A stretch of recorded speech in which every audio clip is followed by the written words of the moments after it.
स्वागत है आप सभी का tech study ITI YouTube channel पर। CITS 2026-27 एडमिशन के लिए ऑनलाइन फॉर्म स्टार्ट हो चुके हैं। 18 अप्रैल से लेकर 10 मई तक फॉर्म भरे जाएंगे और 31 मई को यहाँ पे आपका एंट्रेंस एग्ज़ाम होने वाला है। तो यहाँ पे फॉर्म भरने का वीडियो, फॉर्म के बारे में पूरी डिटेल जानकारी हमने ऑलरेडी आपको दे दी है चैनल पे। अगर आप सर्च करेंगे CITS का फॉर्म कैसे भरें तो शायद आपको 1-2 नंबर पे हमारा वीडियो मिल जाएगा, उससे देख के आप स्टेप बाय स्टेप फॉर्म भर सकते हैं। बट उसके बाद भी कुछ कैंडिडेट्स के कमेंट आ रहे थे, स्पेशली जो डिप्लोमा या डिग्री कैंडिडेट्स हैं या ITI के कैंडिडेट्स भी हैं, अपीयरिंग कैंडिडेट हैं, उन सब का तो उस डाउट को यहाँ पे हम क्लियर करेंगे। और एक और चीज़ है, किस ट्रेड से आप कर सकते हैं। अगर आपका ट्रेड नहीं है, उसमें नहीं शो कर रहा है, तो आप कौन से ट्रेड से कर सकते हैं, वो सब भी इस वीडियो में जानकारी देखेंगे। फ़ीस कितनी लगेगी, आपका टोटल खर्च लगभग कितना आ जाएगा, उसको भी यहाँ पे समझेंगे। एंड इस बार passing mark, exam fees, form fees, ये सब कितनी रखी गई है, वो सब कुछ भी इस वीडियो में देखेंगे पूरा। तो अगर आपका भी कोई डाउट है, जो शायद, अगर वैसे तो इसमें हम सारा डाउट आपका क्लियर कर देंगे जितने आपके कमेंट आए थे उस वीडियो पे, बट अगर कोई ऐसा क्वेश्चन आपका हो, डाउट आपका हो, तो आप कमेंट सेक्शन में लिख सकते हैं। आप टेलीग्राम पे भी जुड़ के वहाँ पे भी हमें जो है डायरेक्ट मैसेज कर सकते हैं। एंड वीडियो को प्लीज़ आप लोग लाइक एंड चैनल को सब्सक्राइब जरूर कीजिएगा। साथ ही साथ अगर आप CITS एंट्रेंस एग्ज़ाम की बेहतरीन तैयारी करना चाहते हैं तो आप सबके लिए यहाँ पे प्ले स्टोर पे टेक स्टडी ITI ऐप मिल जाएगा, जहाँ पे आप ऑल कोर्सेज़ वाले सेक्शन में जाएंगे तो आपको CITS फिटर का, इसके साथ साथ आपको यहाँ पे CITS इलेक्ट्रीशियन का, MMB, वेल्डर एंड आपको डीजल मैकेनिक, CSA और कोपा का ऑनलाइन कोर्स मिल जाएगा, जो आपके CITS एग्जामिनेशन एंट्रेंस एग्जाम के लिए बहुत बेहतरीन। यहाँ पे आपको प्रीवियस ईयर के question paper, mock test and इन सब में आपको फिटर और इलेक्ट्रीशियन में पूरी वीडियो क्लासेस भी मिल जाएंगी। तो इसे आप लोग ज्वाइन कर सकते हैं, जिससे आप बहुत आसानी से CITS का एंट्रेंस एग्ज़ाम क्लियर कर पाएंगे। तो प्लीज़ प्ले स्टोर पर जाके डाउनलोड कीजिएगा और इन कोर्सेज़ को ज़रूर ज्वाइन कर लीजिएगा। अब आगे बात करते हैं प्रॉस्पेक्टस को। यहाँ पे हम ओपन कर लेते हैं एंड इसकी बेसिस पे आपके सबके साथ यहाँ पे हम सारी इन्फॉर्मेशन जो होगी एंड आपके जो सारे डाउट्स होंगे उन्हें यहाँ पे हम क्लियर करेंगे। टोटल यहाँ पे अगर बात करें तो 17,000 प्लस सीट्स हैं, जिसमें आपका जो सेशन है, सबसे पहले तो आपका डेट ऑफ बर्थ का इशू आ रहा था आप लोगों का कि आप 18 के हो गए, 18 साल के, फिर भी आप फॉर्म नहीं भर पा रहे हैं। तो यहाँ पे इस बार एक कंडीशन रखी गई। पहले जो होता था एज लिमिट रहती थी 16 साल, इस बार यहाँ पे इन्होंने एज लिमिट को बढ़ा के 18 साल किया है। वो भी सेशन की जो स्टार्टिंग है, जो पहला दिन होगा सेशन का, जो कि 17 अगस्त 2026 रखा गया है, उस डेट पे आप मिनिमम 18 साल के होने चाहिए। तो इसीलिए जो भी कैंडिडेट 16 अगस्त 2008 तक की डेट ऑफ बर्थ, वही फॉर्म भर पा रहे हैं। जिनकी भी डेट ऑफ बर्थ 16 अगस्त 2008 के बाद की है, वो कैंडिडेट यहाँ पे फॉर्म नहीं अप्लाई कर पाएंगे इस साल। उनके लिए अगली साल फॉर्म भरने का मौका मिलेगा। इस साल आप ट्राई कीजिए, कोई अप्रेंटिसशिप या कुछ और कर लीजिए ITI पास करने के बाद। इसके बाद नेक्स्ट आता है आपका एग्ज़ाम। 31 मई को होगा। बहुत रेयर चांस है कि एग्ज़ाम डेट जो है आगे बढ़ेगी। हाँ, फॉर्म भरने की डेट कई बार बढ़ जाती है, बट एग्ज़ाम डेट जनरली आगे नहीं बढ़ाई जाती है। एजुकेशनल क्वालिफ़िकेशन की बात करें अगर यहाँ पे, तो सबसे इम्पॉर्टेंट यहाँ पे है, आपने चाहे डिग्री की हो, यानी BTech किया हो, आपने डिप्लोमा किया हो जिसे हम पॉलीटेक्निक भी कहते हैं 3 इयर्स का, ITI किया हो, NCVT या SCVT दोनों चलेगा, या ITI भी ना हो, आपने अप्रेंटिसशिप किया हो, तो भी आप फॉर्म भर सकते हैं। आप पास हो चुके हो तो भी आप फॉर्म भर सकते हैं। आप डिग्री फाइनल ईयर में हो, डिप्लोमा फाइनल ईयर में हो, ITI फाइनल ईयर में हो, या 1 ईयर का कोर्स और आप अपीयरिंग में हो, तो भी आप फॉर्म भर सकते हैं। अब यहाँ पे आपका एक क्वेश्चन आएगा कि सर, हम जब डिप्लोमा है तो उसमें अपीयरिंग का ऑप्शन नहीं दे रहा है, तब हम क्या करेंगे। तो देखिए, जब आप रजिस्ट्रेशन करते हैं ना, तो वहाँ पे एक नीचे ऑप्शन आपसे पूछता है कि आप अपीयरिंग कैंडिडेट हैं या पास आउट हैं। तो सबसे पहले तो आप वहाँ पे अपीयरिंग सेलेक्ट कीजिएगा। उसके बाद आपको हम यहाँ पे कुछ चीज़ें और शो करते हैं, उस तरह से आप फॉर्म भरेंगे तो आपको बिल्कुल कोई डिफ़िकल्टी नहीं आएगी। ठीक है। जब आप क्वालिफ़िकेशन डिटेल में आते हैं तो यहाँ पे जो है आप देखेंगे तकनीकी योग्यता, हम यहाँ पे वो भी डाल देंगे। NAC NTC जैसे यहाँ अपीयरिंग आपने डाला हुआ है, मतलब इसमें कि डिप्लोमा आपने किस में किया है, यहाँ आपसे पूछ लेता है पासिंग ईयर क्या है, तो उसको आप डिप्लोमा में 2026 चूज़ कीजिएगा। ठीक है। अब ये स्क्रीनशॉट आपको वीडियो का दिख रहा होगा इस पर कि कहाँ आपको क्या चूज़ करना है। जब आप रजिस्ट्रेशन करने जाते हैं तो आपको हम एक बार सबसे पहले रजिस्ट्रेशन पेज ओपन करके दिखा देते हैं। इसमें जैसे आप क्लिक करेंगे, आप यहाँ रजिस्ट्रेशन पे आएंगे। रजिस्ट्रेशन वाले पेज पे ही आप देखिएगा, जब आप रजिस्ट्रेशन कर रहे होते हैं तो यहाँ आपसे पूछता है ना कि आपकी क्वालिफ़िकेशन क्या है। तो जब आप यहाँ अपनी क्वालिफ़िकेशन इंटर करते हैं ना, जैसे यहाँ पे, उसके पहले यहाँ पे जेंडर सेलेक्ट करना मस्ट है, वो सेलेक्ट कर लेते हैं। उसके बाद आपको हम दिखाते हैं। जब आप यहाँ आएंगे टेक्निकल में, तो आप आएंगे डिप्लोमा। यहाँ मान लीजिए आ गया डिप्लोमा के केस में अगर बात करें इन इंजीनियरिंग, ठीक, ब्रांच आपने मान लीजिए यहाँ पे सेलेक्ट कर ली। यहाँ देखिए आ रहा है ना कि आप किस में अप्लाई करते हैं, और यहाँ आ गया आर यू अपीयरिंग कैंडिडेट, यहाँ आप यस कर दीजिए।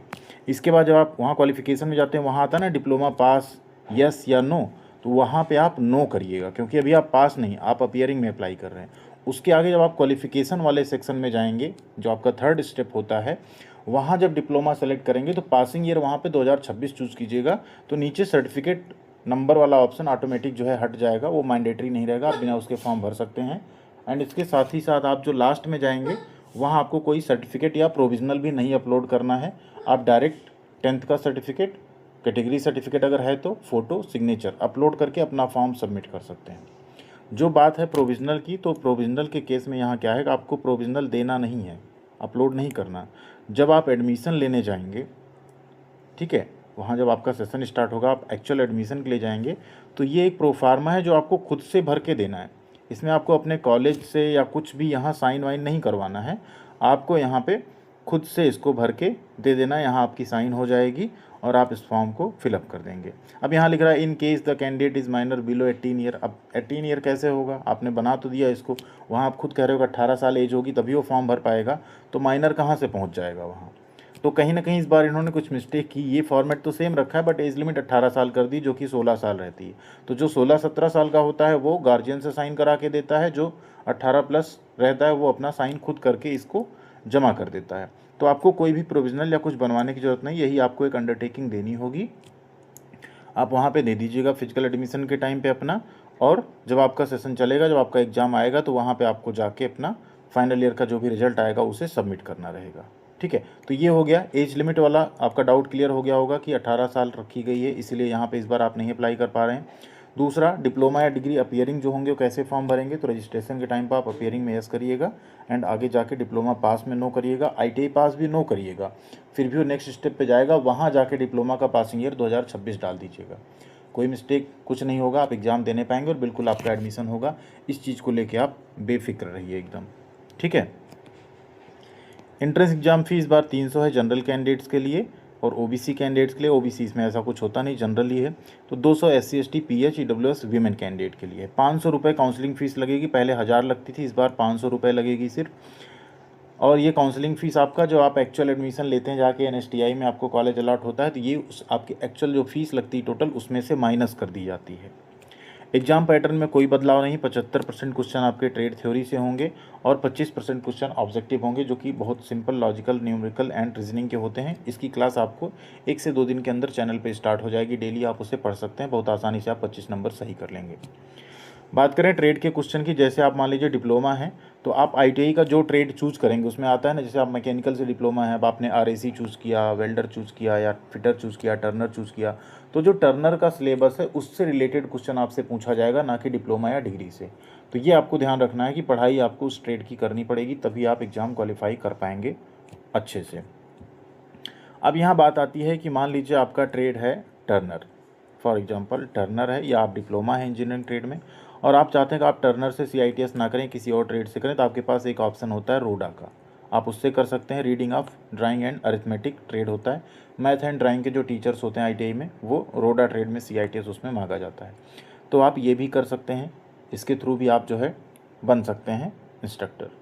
लेकिन इसकी कंडीशन यही है रोडा ट्रेड की, आप इंजीनियरिंग ट्रेड में ITI किए हों, ठीक है, या तो डिप्लोमा इंजीनियरिंग ट्रेड हो, नॉन इंजीनियरिंग ना हो, जैसे फैशन वगैरह ना हो, और कम से कम 2 साल का ITI हो, तभी आप फॉर्म भर पाएंगे। मतलब ऐसे इंजीनियरिंग ट्रेड जो 1 साल के हैं, वो रोडा ट्रेड से CITS नहीं कर सकते। जैसे PPO, वेल्डर, प्लम्बर, अगर ये चाहें रोडा से या CITS करना, तो आप सबके लिए रोडा का ऑप्शन यहाँ पे नहीं रहेगा, ये आपको ध्यान रखना है। अब बात करते हैं फ़ीस की, तो फीस देखिए, अगर आप गवर्नमेंट इंस्पॉन्सर्ड कैंडिडेट हैं, इसको छोड़ देते हैं, नॉर्मल आप लोग कैंडिडेट हैं, नॉर्मल की बात करते हैं, इंडिविजुअल की। तो जनरल कैटेगरी में जो फीस है, टोटल एनुअल फीस 2420 रुपये है। ट्यूशन फीस 900 हाफ ईयरली रखी गई, 900 आपकी बाद में जमा होती है, इसमें से 500 आपका माइनस ही हो जाएगा काउंसलिंग वाला, तो ये टोटल आपकी फ़ीस है।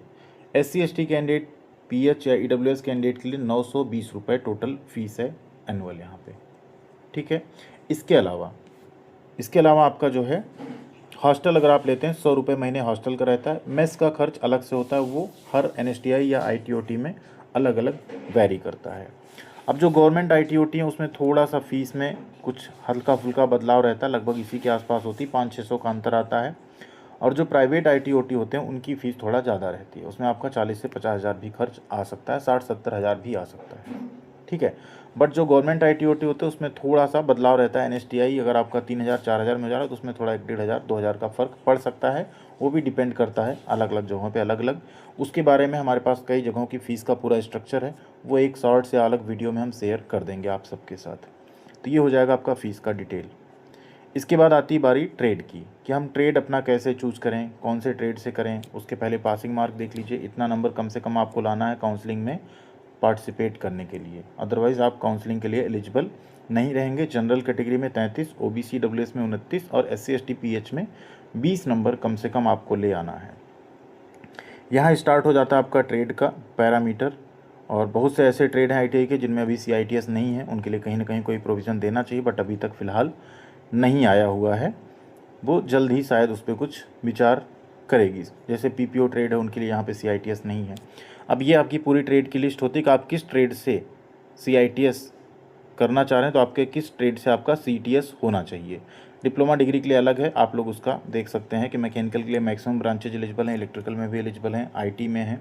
तो IT जैसे आप देखें CHNM ट्रेड है, इसमें ITI का CHNM ट्रेड और ICTSM ट्रेड दोनों हैं, ये दोनों चल जाएगा। और ये क्या है, नॉन इंजीनियरिंग है, ठीक है। इसी के साथ आप नीचे आएंगे, कंप्यूटर सॉफ्टवेयर एप्लीकेशन है, कोपा ट्रेड जिसे कहते हैं, ये भी नॉन इंजीनियरिंग है। कॉस्मेटोलॉजी, ये भी नॉन इंजीनियरिंग है। Desktop publishing operator, non engineering है।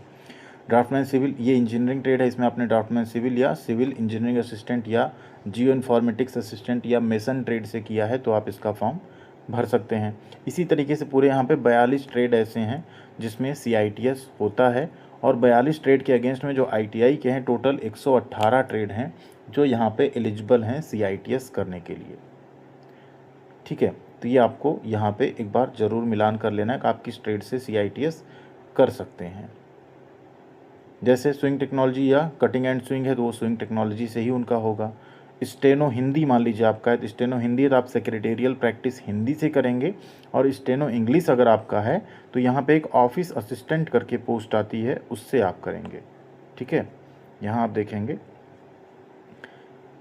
ओ से आपका आएगा ऑफिस मैनेजमेंट है। स्टेनो इंग्लिश या सेक्रेटेरियल प्रैक्टिस इंग्लिश या ह्यूमन रिसोर्स एग्जीक्यूटिव या मार्केटिंग एग्जीक्यूटिव है तो आप ऑफिस मैनेजमेंट ट्रेड से CITS करेंगे।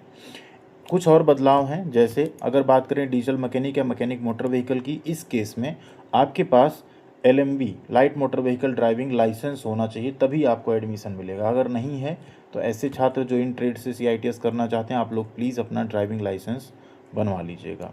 एग्जामिनेशन सेंटर्स की बात करें तो बहुत सारे एग्ज़ाम सेंटर्स हैं, उनको आप चूज़ कर सकते हैं। 3 सेंटर आप चूज़ कर सकते हैं, उसी में से आपको कोई ना कोई मिल जाएगा। सीट मैट्रिक्स की बात करें, कहाँ पे कितनी सीट है, तो आप इस तरह से देख सकते हैं। ये NSTI W की सीट्स हैं, कहाँ पे कितनी सीट है आप देख सकते हैं। टोटल 3125 हैं। फिर NSTI जनरल है जिसमें मेल या फीमेल दोनों एडमिशन ले सकते हैं। अलग अलग जो ट्रेड हैं इसमें भी आपको बहुत ज़्यादा सीट देखने को मिल जाती है, टोटल 5300। आप देख लीजिए कहाँ आपकी सीट है, उसके हिसाब से अभी से डिसाइड करके रखिए काउंसलिंग में आप कौन सी चॉइस फिल करेंगे। जैसे बात करें प्लम्बर की, सिर्फ एक जगह है चेन्नई में 100 सीट, बाकी कहीं प्लम्बर है ही नहीं।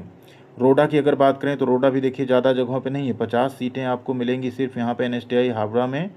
और इसके बाद आपको IT/OT में मिलेंगी सीधे। जो रोडा है उसकी सीट सिर्फ आपको IT/OT में मिलेगी, उसमें भी आपका कर्नाटका में 50 सीट है।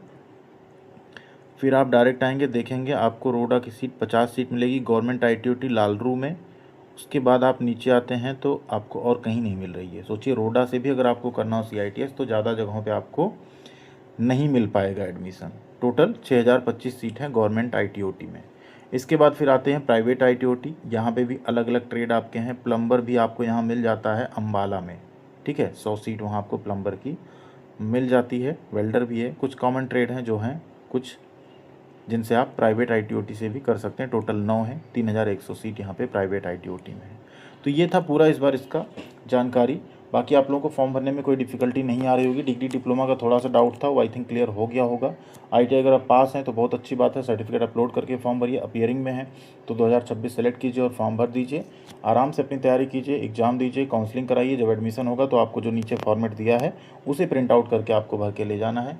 ITI के चक्कर में परेशान मत होइए। प्रोविजनल एडमिट कार्ड या ये सब कुछ भी, आप आई कार्ड ये सब लगाने के बारे में मत सोचिए। जब आप फॉर्म भरने जाएंगे तो वहाँ पे आपसे कुछ भी वो कहेगा ही नहीं कि आपको अपलोड करना है, ठीक है। यहाँ हम आपको सेव एज ड्राफ्ट करके दिखाते हैं। जब इस तरह से यहाँ आ जाती है ना फ़ोटो सिग्नेचर से अपलोड करने का, तो इसमें आप नहीं भी अपलोड करेंगे तो मैंडेटरी फील्ड नहीं रहती, आप आसानी से अपना फॉर्म जो है भर सकते हैं। बाकी आपका कोई डाउट हो तो कमेंट सेक्शन में ज़रूर लिखिएगा। थैंक यू वेरी मच, ख्याल रखिएगा अपना। मिलते हैं अगली अपडेट के साथ अगले वीडियो में।